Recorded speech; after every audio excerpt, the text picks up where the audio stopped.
Welcome, in front of me is HP ZBook Firefly 14, and in this video I will show you how to check the warranty status for this laptop.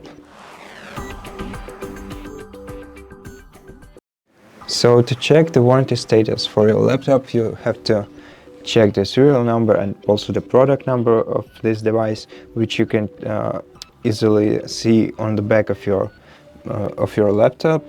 But if you want a faster way to check them, just press function F key, which is located right here, and escape key at the same time. This will open the HP System Information Center, and here you'll be able to find your serial number, as well as if you click on more details, you will find the product number. For now we want the serial number, so let's copy it to the clipboard.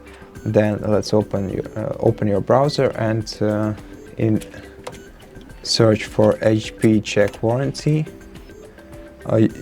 You'll find your local page right here. Open it up. Right now let me translate it to English. And here you'll have to paste your serial number, then click send.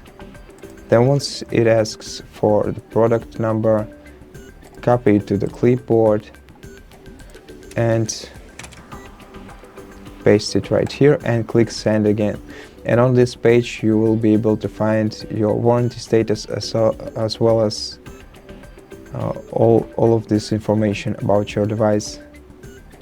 And that's it for the video. Thank you for watching it. If you liked it, consider subscribing to our channel, leave us a like and a comment below, and I'll see you in the next one.